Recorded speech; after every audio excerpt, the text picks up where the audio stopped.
अली भाई साहब, अब इस पूरी सूरत हाल में जो एक ओवरऑल डेट है हमारा, जो हमें पेमेंट्स करनी है मुख्तलिफ ममालिक को अगले साल 2 साल में, तो इन रेटिंग्स का इम्पैक्ट क्या उन पर भी आता है? हमें इजीली रोल ओवर्स मिल जाते हैं जब मूडीज़ का, फिच का या IMF का एतमाद है हमारी इकॉनमी पर, हमारे मुल्क के ऊपर, तो उन रोल ओवर्स को हमें फिर आगे बढ़ाने में मदद मिल सकती है?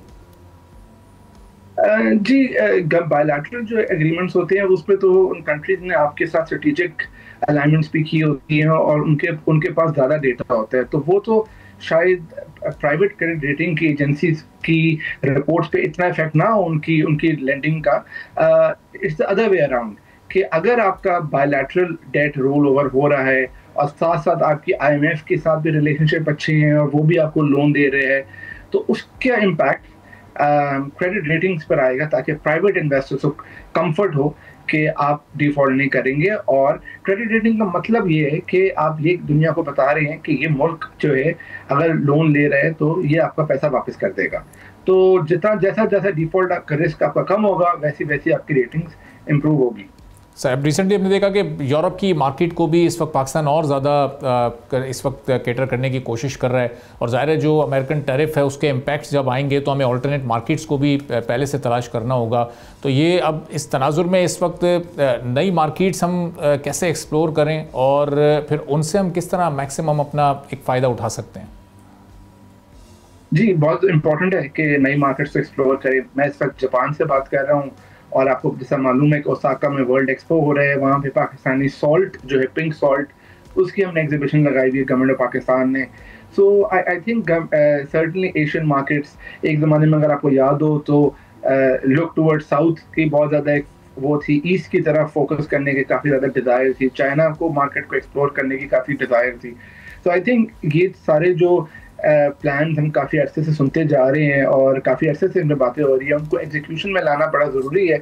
आज जो एक अच्छी खबर आई है कि PIA की जो फ्लाइट्स है और जो पाकिस्तानी बाकी एयरलाइंस की फ्लाइट्स है UK की, वो खुल रही हैं। I think that will also have a positive impact, क्योंकि जैसे जैसे कनेक्शन एयर कनेक्शन इंप्रूव होते हैं वैसे वैसे आपकी ट्रेड भी इम्प्रूव होती है।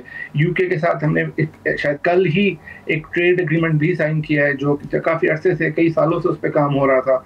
तो एक तो जो ट्रेडिशनल मार्केट्स है आपकी UK की, यूरोप की, उनको पेनिट्रेट ज़्यादा करने की ज़रूरत है, उसमें मार्केट शेयर को डिफेंड करने की ज़रूरत है, मगर साथ साथ जो है African market, east Asian markets, I think we should also explore that.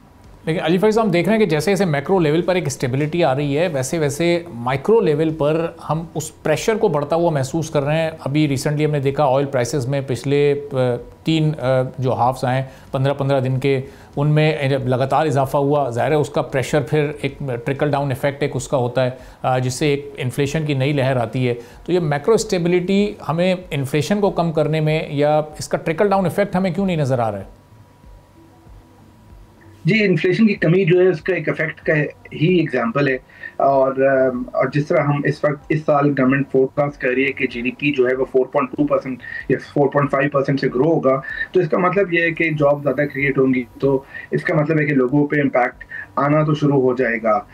मगर आपका पॉइंट दुरुस्त है कि जिस वक्त हम ग्रोथ की बात करते हैं और स्टेबिलिटी की बात करते हैं, तो उसका मतलब ये भी है कि लोगों की एक्सपेक्टेशंस है कि उनको ये फ़ायदा उन तक भी पहुँचे।